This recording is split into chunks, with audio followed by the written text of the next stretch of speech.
Hello students, I welcome you to Can You Solve It series, and I'm sure many of you must have solved this question, and I'm sure many of you already knew this question before.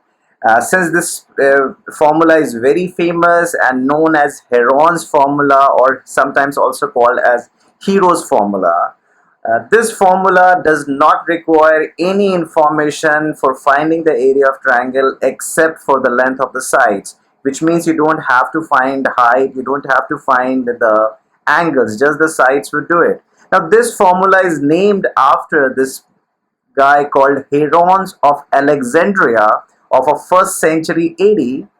This guy was a Greek mathematician and an engineer. His work in the field of engineering is also amazing.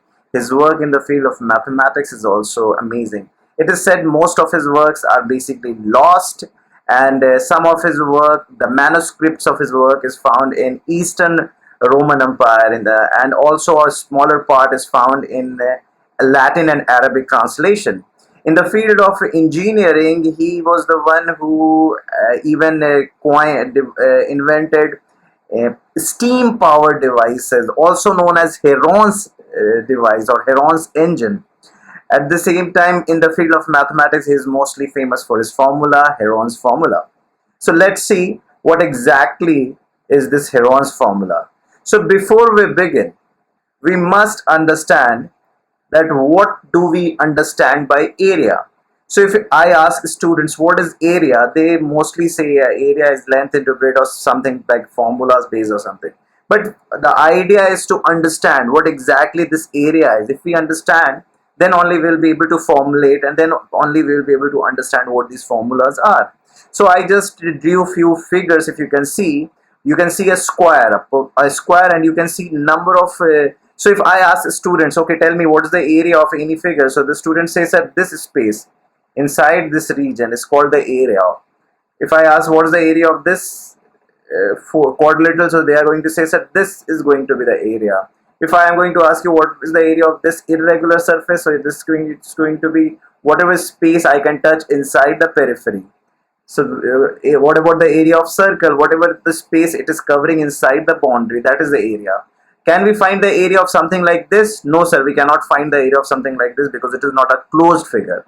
Again, can we find the area of this? No, we cannot find the area of this because it is also not a closed figure. So in idea, what is the space inside or inside the boundary, the surface space, or the in a 2D plane, whatever the surface you can touch inside the boundary, that is called area. Now how to quantify that area?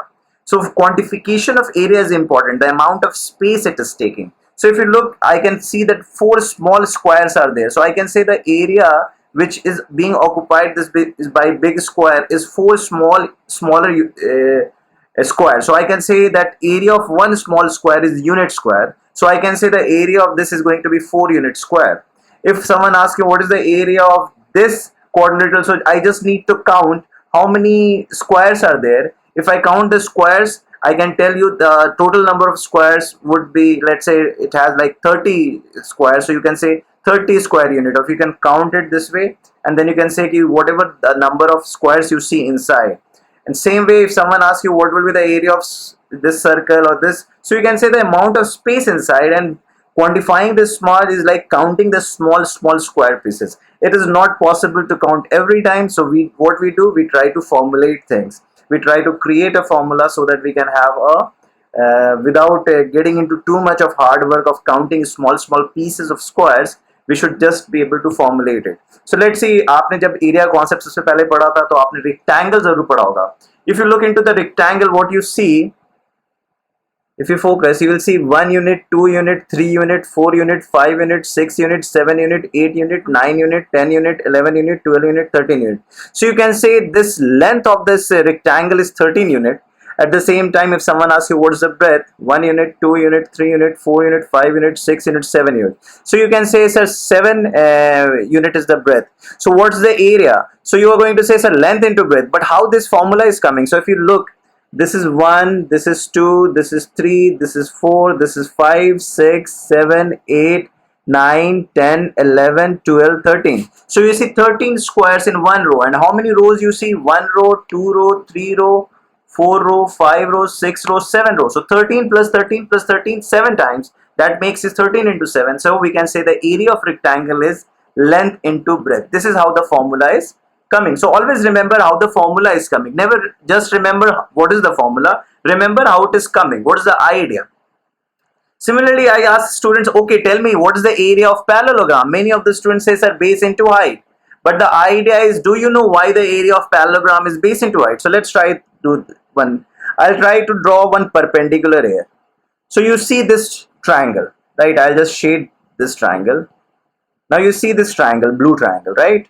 I just drew a perpendicular, and I'm going to call this the shortest distance between the parallel lines are called the height of the parabola. So parallelogram. So I'm going to call this as h. So what is the height of the parallelogram? This is h. Now if I say that this guy, this region, right, has some area. Okay. Now what I am going to do, I am going to drop one height from here also.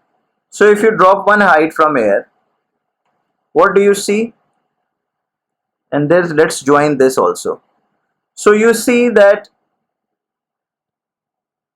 you see this area and this area is same. Why do you see the area same? Because these two triangles are going to be congruent. How can you say? Because this is going to be h, right? If I say 1 unit, 2 unit, 3 unit, 4 units, this is also 1 unit, 2 unit, 3 unit, 4 unit. If I'm going to say this is 90 degree, this is also 90 degree. So definitely I can say these two triangles are congruent. So what I can say is that the area, let's say I will call this as A, B, C, D. So I can say the area of ABCD is same as area of ABQP. How can we say that? We can see that the same number of squares are there. What I can see that the area of the parallelogram ABCD, area of parallelogram ABCD equals area of rectangle ABQP. Now if you look into the area of rectangle ABQP, you see 1 unit, 2 unit, 3 unit, 4 unit, 5 unit, 6 unit, 7 unit, 8 unit, 9 unit, 10 unit, 11, 12, 13, 14, 15. So you see 15, and what's the breadth? 1 unit, 2 unit, 3 unit, 4 unit, 5 unit, 6 unit, 7 unit, 15 into 7. And same way you can say the area of parallelogram is also 15 into 7. How you can say? See, if I try to calculate the base DC, what's the length of DC? 1, 2, 3, 4, 5, 6, 7, 8, 9, 10, 11, 12, 13, 14, 15. So I can say the base is 15. The base of parallelogram is 15. And what is the height? 1, 2, 3, 4, 5, 6, 7. So yes, I can say the height is 7. So I can say the area of parallelogram is base into height, which is, so this is how we can prove that the area of parallelogram is base into height. So two questions people ask, what is a parallelogram? Parallelogram is a quadrilateral whose opposite sides are parallel. If a parallelogram has opposite sides parallel, then you can prove it that the opposite sides are equal as well.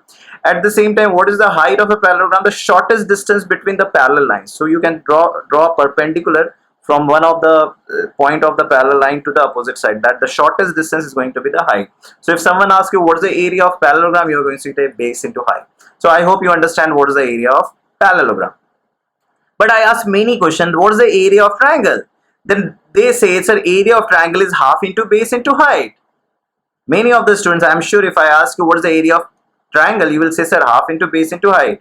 So how do you say that area of triangle is half into base into height? Let's say I am going to take a copy of it. Okay, what I did a copy. Now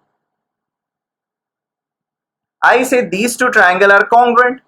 Why do I say? I just created a copy because one of them is both of them overlap each other. I just created a copy, as you can see. So this black triangle and this red triangle are definitely congruent triangle. Now what I can do, I can align this with this.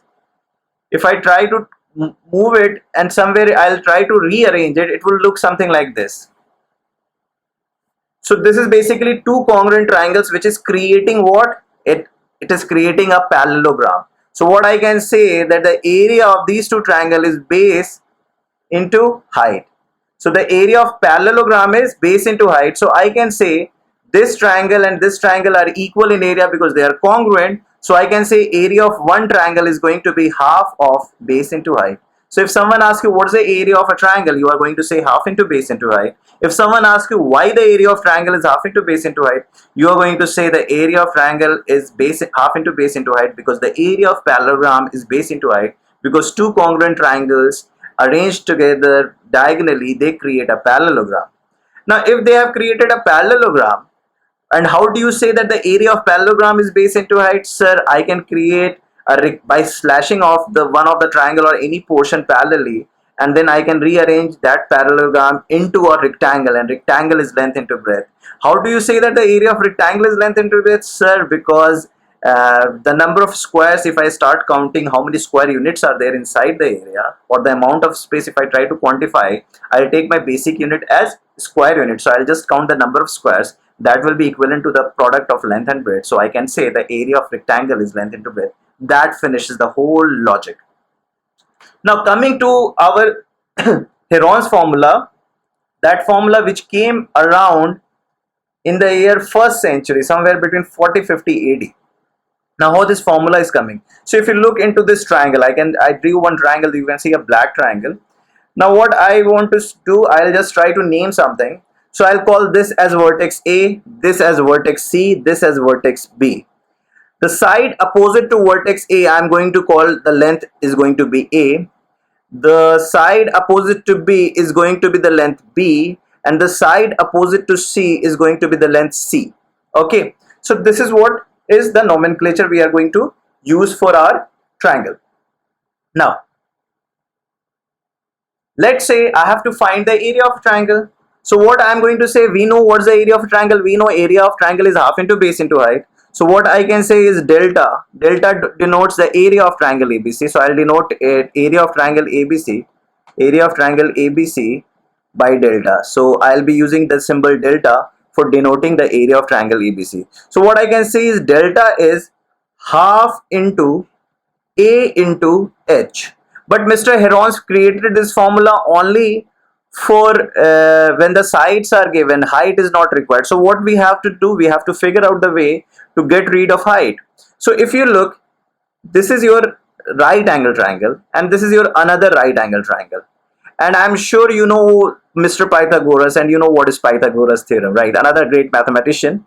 Now if you look into this triangle, let's call this as AM. So I'm talking about triangle AMB. So if you look into the triangle AMB, I can say by Pythagoras theorem, I can say H square equals C square. I'm going to call BM as X. I'm going to call BM as X. So I can say H square is equal to C square minus X square, right?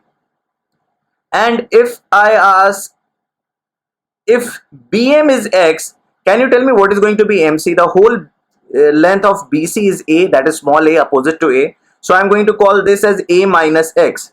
So applying Pythagoras theorem again for triangle AMC, triangle AMC में मैंने फिर से Pythagoras theorem लगा दिया. So what I can say is H square is equal to B square minus A minus X whole square. So I got these three equations, equation A, equation B, equation C. Now we have to figure out algebraically to how to handle these three equations, because what we need is our answers in terms of ABC only. We don't need answers in height. So we have to get rid of X, we have to get rid of H. Now if I look here, in equation B I see H square, and in equation 1 I see delta and single H. So what I am going to do is I am going to square equation A, squaring equation A. So I'm going to square equation A. So equation A को मैंने square किया तो क्या बन गया? Delta square is equal to 1/4 A square H square, right? And equation B tells me that H square is equal to C square minus X square. So solving this and this equation, I can say delta square is equal to 1/4 A square into C square minus X square, which means I can say delta square is equal to 1/4 A square into C plus X into C minus X. तो हमने h तो निकाल लिया, लेकिन अब हमें x निकालना पड़ेगा। h तो हमने एलिमिनेट कर दिया है, लेकिन x एलिमिनेट करना होगा। अब x एलिमिनेट करने के लिए मुझे इन दोनों इक्वेशन की जरूरत पड़ेगी। देखो कैसे, मैंने इसको कॉपी कर लिया, इसको ले आया नेक्स्ट पेज पे। अब देखो क्या है कि मुझे h स्क्वायर एलिमिनेट करना है। अब h स्क्वायर एलिमिनेट करने के लिए मैं देख सकता हूं ये दोनों इक्वेशन के लेफ्ट हैंड साइड सेम है। So what I can say is c square minus x square equals b square minus a minus x whole square. क्योंकि ये दोनों इक्वेशन का लेफ्ट हैंड साइड अगर सेम है तो राइट हैंड साइड भी same होगा। Now working on it this I can see c square minus x square equals b square. If I open this up, a square plus x square minus 2ax. Further opening, I can say c square minus x square equals b square minus a square minus x square plus 2ax. Now, if you see minus x square and minus x square gets cancelled, what I get is 2ax is equal to c square plus a square minus b square. So this is my second equation. So I have been able to successfully able to get rid of 2ax. I am able to substitute my x as c square plus a square minus b square upon 2a. So working on this equation,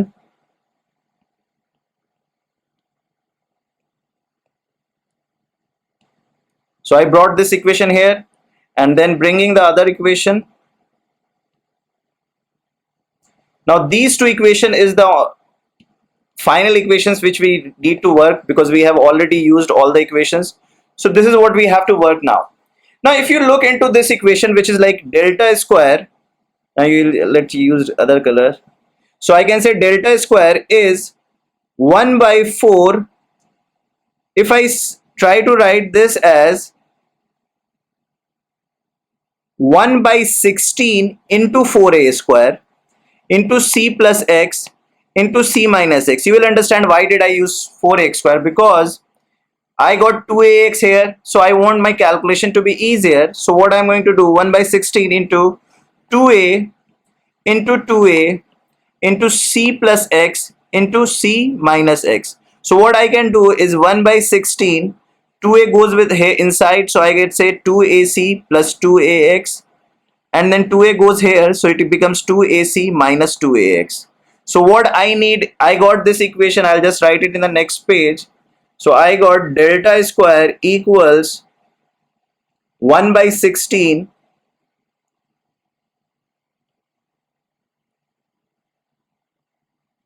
just a sec.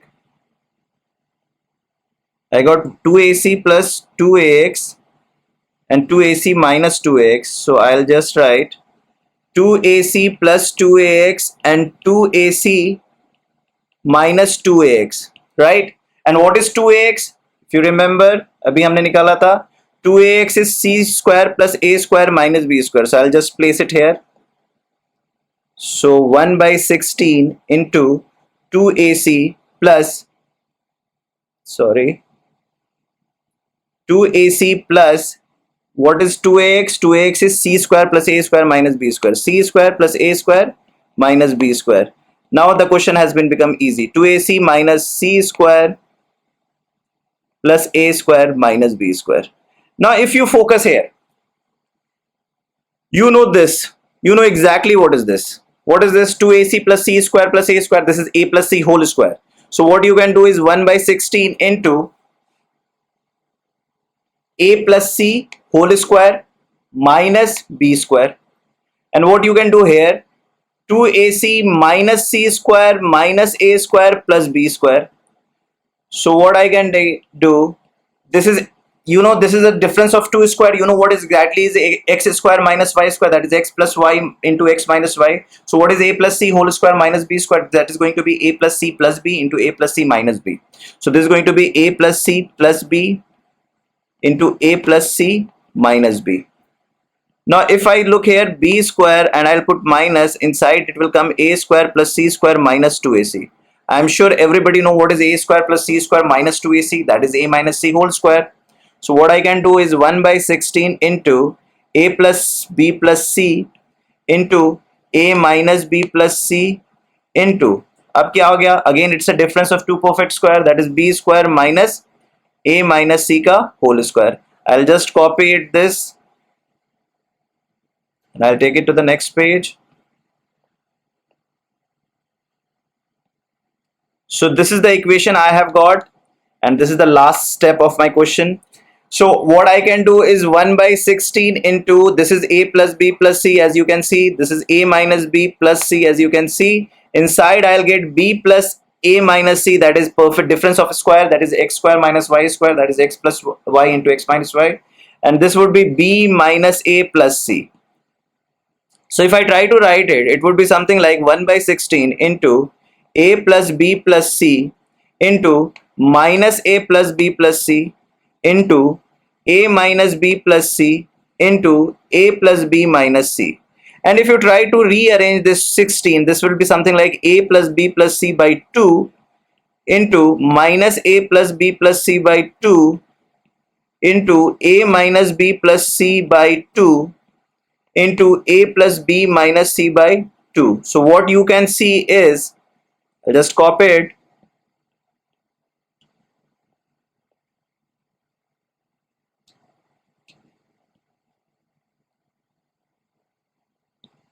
So what you got is, this is equivalent to delta square. So what you can say, delta is under root a plus b plus c by 2 into minus a plus b plus c by 2 into a minus b plus c by 2 into a plus b minus c by 2. Now my question is, what are these a plus b plus c by 2, minus a plus b plus c by 2, and a minus? So if you ask me what is a perimeter, perimeter is a plus b plus c, and what is semi-perimeter? It is going to be a plus b plus c.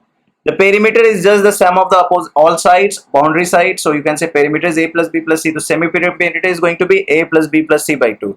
If you do something like s minus a, what you will get? A plus b plus c by 2 minus a. If you take the LCM, this will be a plus b plus c minus 2a by 2, which is going to be minus a plus b plus c by 2. Similarly, if you go do this way, you will get a plus b by 2 minus a plus b plus c by 2, just a sec,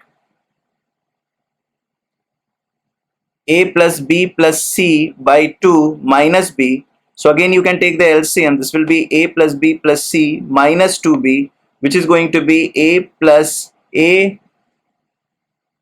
minus b plus c by 2, and similarly s minus c is going to be a plus b minus c by 2. So what you see, I'll just copy it this. So you got something like this, and I'll just change the color. S is a plus b plus c by 2, s minus a is minus a plus b plus c by 2, s minus b is a minus b plus c by 2, and s minus c is a plus b minus c by 2. So I can replace this and I can say delta is equal to under root s into s minus a into s minus b into s minus c QED. That was big, that was lengthy, and that was a big exercise, but I'm sure you all enjoyed. I'm sure आपको ये सारी चीजें समझ में आई. So we talked from very basic, हमने बहुत ही आसान तरीके से सोचा कि हेरॉन्स फॉर्मूला होता क्या है, हमने नाम कैसे सुना है. क्लास 9th में एनसीईआरटी चैप्टर में ये कंप्लीट एक बुक, एक पूरी चैप्टर है हेरॉन्स फॉर्मूला. 10th के बच्चे, 11th के बच्चे इसको जानते होंगे. नाउ आई एम श्योर वो सारे इसका प्रूफ भी समझते हैं. Okay, so we'll meet again with another amazing question. All the best. Bye bye.